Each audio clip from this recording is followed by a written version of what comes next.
ओम शांति। आज है 3 जनवरी 2022 के ईश्वरीय महावाक्य। पहले सुनते हैं मुरली के मुख्य पॉइंट्स।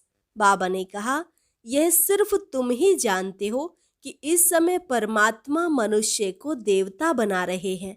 तो पहले पहले यह निश्चय होना चाहिए कि यह नॉलेज कृष्ण ने नहीं दी, शिव बाबा ने दी है। सबकी बिगड़ी को बनाने वाला एक शिव बाबा ही है। शिव को ही भोलानाथ या खिवैया कहेंगे, शंकर या विष्णु को नहीं। वही दुर्गति से सदगति में ले जाने वाला और भ्रष्टाचारियों को श्रेष्ठाचारी बनाने वाला ऊंचे ते ऊंचा निराकार भगवान है। फिर बाबा ने कहा, मैं सिर्फ उन बच्चों के सम्मुख आता हूँ जो मुझे पहचानते हैं। तुम्हारे में भी ऐसे बहुत हैं जो मुश्किल ही समझते हैं। ऐसी बड़े ते बड़ी हाईएस्ट अथॉरिटी को भी घड़ी घड़ी भूल जाते हैं। आगे कहा, यह है तुम्हारा अंतिम जन्म। यहाँ सब पतित हैं, इसलिए एक दो को दुख देते रहते हैं। यह है ही बना बनाया खेल। बाप फिर से सहज राजयोग सिखलाकर श्रेष्ठाचारी देवी देवता धर्म की स्थापना कर रहे हैं। भारत का जो असली धर्म है वह फिर से स्थापन हो रहा है। और लास्ट में बाबा ने कहा, मैं सर्वशक्तिमान हूँ। मेरे साथ योग लगाने से ही सर्व विकर्म विनाश होंगे। यहाँ तो ऐसी ज्ञान गंगाएं चाहिए जो सहज राजयोग से मनुष्य को भ्रष्टाचारी से श्रेष्ठाचारी बना दे। और अब सुनते हैं महावाक्यों को विस्तार से। मुरली का सार। मीठे बच्चे, ब्रह्मा सो विष्णु, विष्णु सो ब्रह्मा कैसे बनते हैं? दोनों एक दो की नाभि से कब निकलते हैं? यह राज सिद्ध कर समझाओ। प्रश्न, कौन सी गुप्त बात महीन बुद्धि वाले बच्चे ही समझ सकते हैं? उत्तर, हम सबकी बड़ी माँ यह ब्रह्मा है, जिसके हम मुख वंशावली हैं। यह बड़ी गुप्त बात है। ब्रह्मा की बेटी है सरस्वती। वह है सबसे होशियार, गॉडेज ऑफ नॉलेज। बाप ने ज्ञान का कलश माताओं पर रखा है। माता की लोरी गाई हुई है। वह सबको समझाए कि विश्व में शांति कैसे हो सकती है। गीत, भोलेनाथ से निराला कोई और नहीं, बिगड़ी को बनाने वाले से निराला कोई और नहीं। ओम शांति। बिगड़ी को बनाने वाला जरूर भगवान को ही कहेंगे, ना कि शंकर को। भोलानाथ भी शिव को ही कहेंगे, शंकर को नहीं। खिवैया भी शिव को ही कहेंगे, ना शंकर को ना विष्णु को। खिवैया अर्थात गॉड फादर कहने से बुद्धि निराकार तरफ चली जाती है। त्रिमूर्ति का चित्र तो नामी ग्रामी है। गवर्नमेंट का जो कोट ऑफ आर्म्स वह जानवरों का बना दिया है और उस पर लिख दिया है सत्यमेव जयते। अब जानवरों के साथ तो कोई अर्थ नहीं निकलता। गवर्नमेंट की कोट ऑफ आर्म्स की मोहर होती है। जो भी बड़ी बड़ी राजधानियां हैं उन सब के कोट ऑफ आर्म्स हैं। भारत में त्रिमूर्ति मशहूर है, ब्रह्मा विष्णु शंकर। उसमें शिव का चित्र गुम कर दिया है क्योंकि उनकी नॉलेज ही नहीं है। गॉड फादर कहने से बुद्धि निराकार की तरफ चली जाएगी। ब्रह्मा विष्णु शंकर को गॉड फादर नहीं कहेंगे। गॉड फादर है आत्माओं का। वह ऊंचे ते ऊंचा ठहरा। दिखाते भी हैं ऊंचे ते ऊंचा भगवान। ऐसे नहीं ऊंचे ते ऊंचा ब्रह्मा कहेंगे व विष्णु व शंकर कहेंगे, नहीं। ऊंचे से ऊंचा एक भगवान है, यह सभी जानते हैं। सिख लोग भी उनकी महिमा गाते हैं। गुरु नानक को भी यह ज्ञान था कि मनुष्य को देवता बनाने वाला परमपिता परमात्मा के सिवाय कोई हो नहीं सकता। सतयुग में तो देवताएं रहते हैं जरूर, परंतु देवताओं को रचने वाला परमात्मा ही है। वह देवताओं को कैसे रचते हैं यह नहीं जानते। महिमा गाते हैं मूत पलिती कपड़ धोए। तो जो मनुष्य मूत पलिती थे उनको देवता बनाया, परंतु बनाया कब यह नहीं लिखा है। तुम जानते हो बरोबर इस समय परमात्मा मनुष्य को देवता बना रहे हैं। जरूर दुर्गति से सदगति की होगी, भ्रष्टाचारी को श्रेष्ठाचारी बनाया होगा। तुम समझा सकते हो कि इस भारत में ही श्रेष्ठाचारी देवता थे। गुरु नानक जब आए तब तो भ्रष्टाचारी दुनिया थी ना, तब तो गाते थे। लक्ष्मी नारायण आदि के चित्र तो रहते हैं ना, जिनके साथ ही इनकी कंपटीशन होती है। गुरु गोविंद सिंह का जन्म बड़े धूमधाम से मनाते हैं। सिख धर्म का रचयिता है, खुद कहते हैं भगवान निराकार निरहंकारी है। आकर मनुष्य को पतित से पावन देवता बनाते हैं। श्री कृष्ण मनुष्य को देवता नहीं बना सकते। गीता में भी है, मैं तुमको सहज राजयोग सिखलाकर श्रेष्ठाचारी महाराजा महारानी बनाता हूँ। पतित पावन गॉड फादर को ही कहेंगे। वह जरूर आएंगे भ्रष्टाचारी दुनिया में। उनको कहते हैं आकर पावन बनाओ। श्रेष्ठाचारी बनाने वाला तो एक ही निराकार बाप, ऊंचे ते ऊंचा भगवान है। फिर है ब्रह्मा विष्णु शंकर। यह हुई रचना परमपिता परमात्मा की, जिसका चित्र तो है नहीं। अब बाप समझाते हैं विष्णु की नाभि से ब्रह्मा निकला, फिर ब्रह्मा की नाभि से विष्णु कैसे निकलेंगे? क्योंकि ब्रह्मा सो विष्णु, विष्णु सो ब्रह्मा बनते हैं। ब्रह्मा द्वारा स्थापना, फिर वही ब्रह्मा सरस्वती दूसरे जन्म में विष्णु के दो रूप लक्ष्मी नारायण बन पालना करते हैं। तो ब्रह्मा सरस्वती सो लक्ष्मी नारायण। ब्रह्मा कहेंगे हम सो विष्णु के दो रूप लक्ष्मी नारायण बनते हैं। लक्ष्मी नारायण फिर कहेंगे हम सो ब्रह्मा सरस्वती तो एक दो के नाभि से निकले ना। हम सो देवता, फिर क्षत्रिय वैश्य शूद्र बने। यह बहुत समझने की बातें हैं। बाबा ने समझाया है जिस ब्रह्मा के तन में मैंने प्रवेश किया है उनके पूरे 84 जन्म हुए हैं। बाकी कोई रथ आदि की बात नहीं, वह सब झूठ है। इस संगम के समय का किसको पता नहीं है।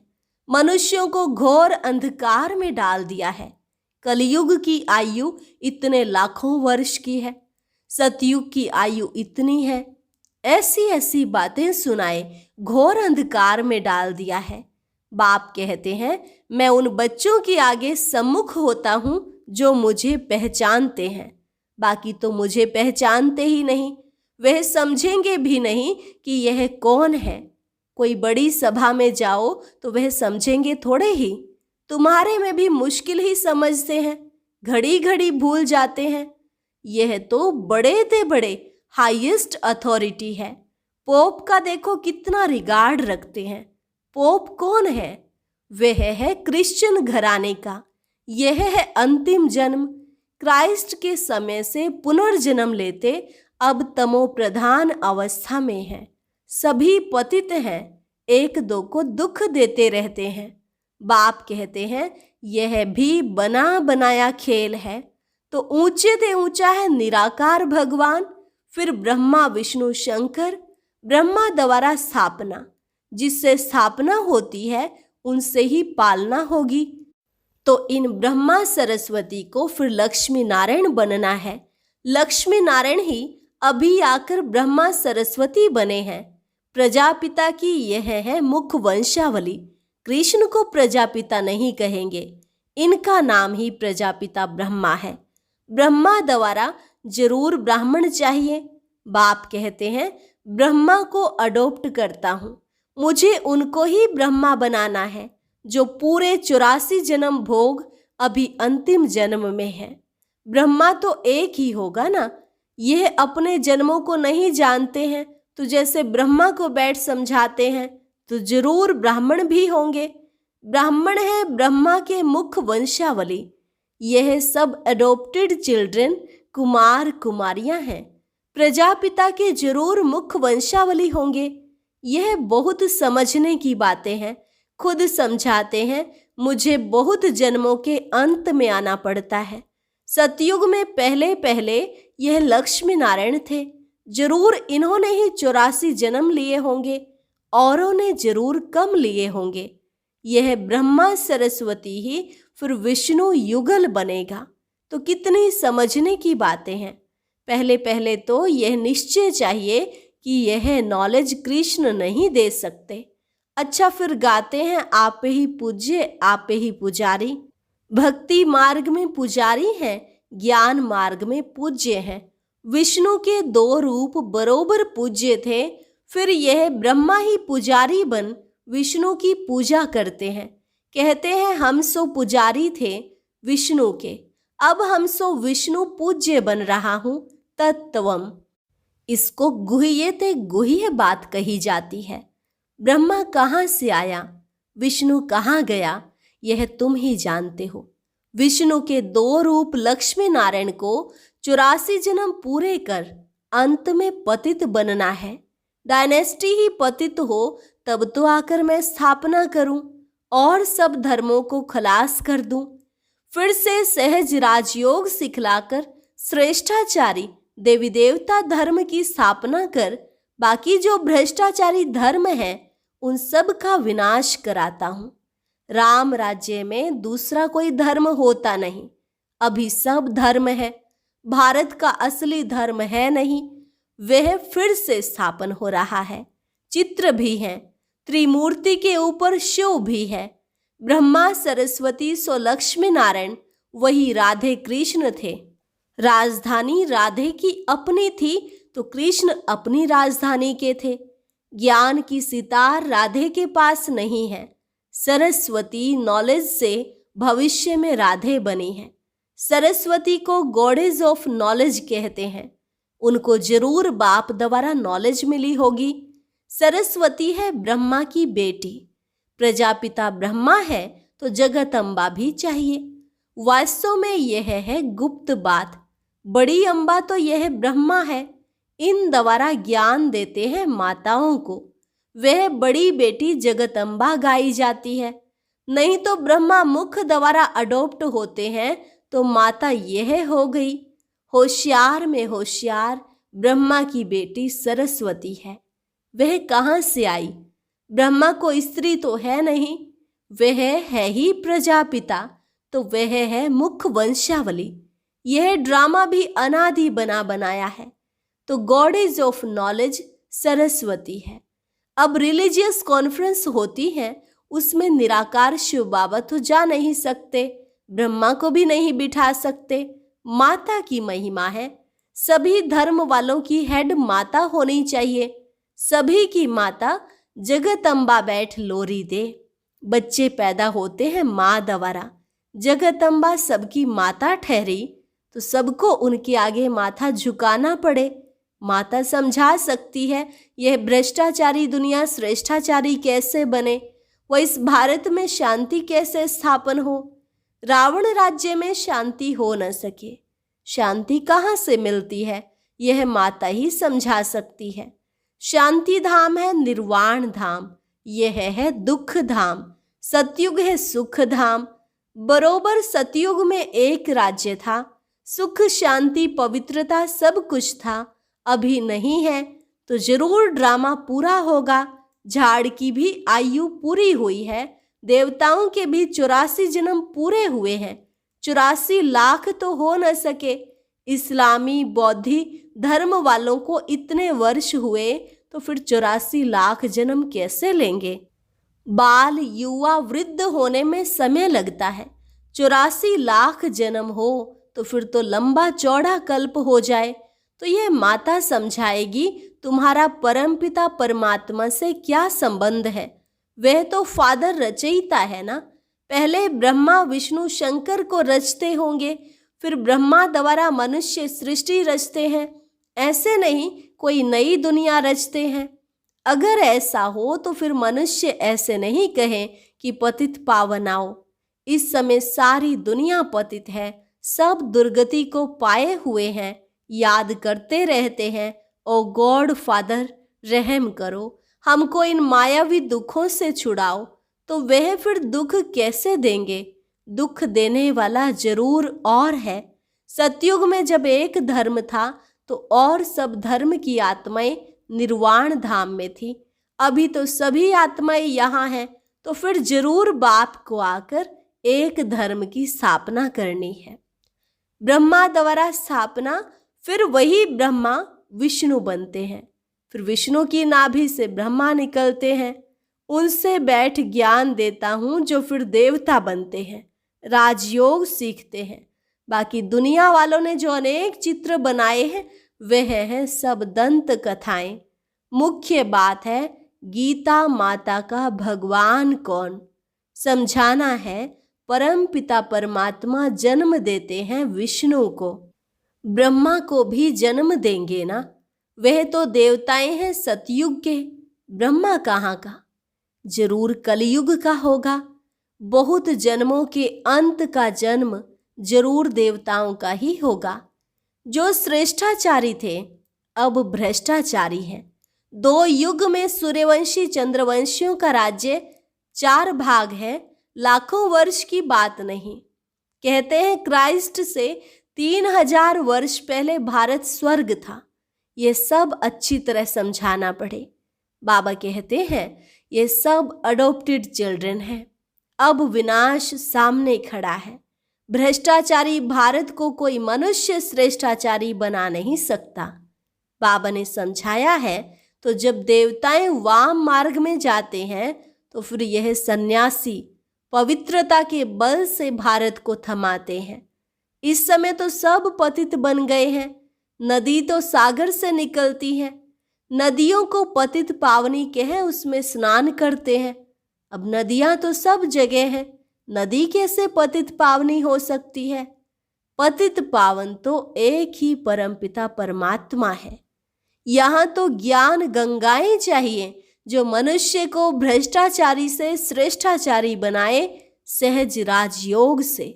बाप कहते हैं मैं सर्वशक्तिमान हूँ, मेरे से योग लगाने से ही सर्व विकर्म विनाश होंगे।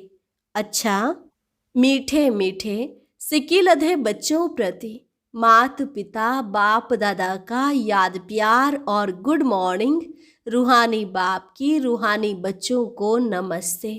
रूहानी बच्चों की रूहानी बाप दादा को नमस्ते नमस्ते, गुड मॉर्निंग। धारणा के लिए मुख्य सार।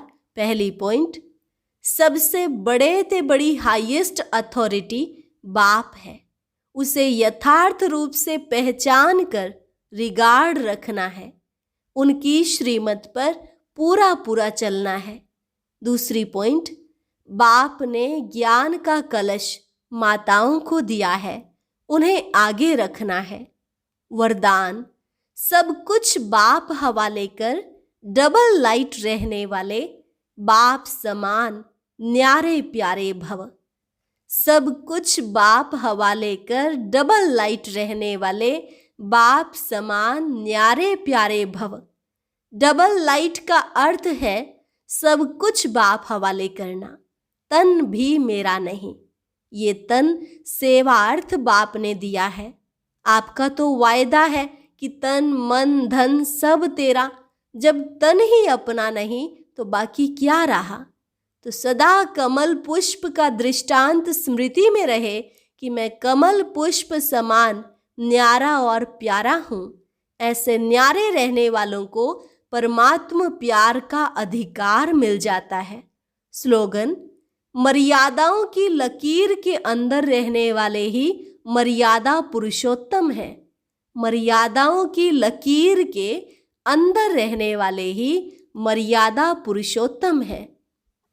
लवलीन स्थिति का अनुभव करने के लिए आज का अभ्यास, आपके नयनों में और मुख के हर बोल में बाप समाया हुआ हो तो आपके शक्तिशाली स्वरूप द्वारा सर्वशक्तिवान नजर आएगा। जैसे आदि स्थापना में ब्रह्मा रूप में श्री कृष्ण दिखाई देता था, ऐसे अभी आप बच्चों द्वारा सर्वशक्तिवान दिखाई दे।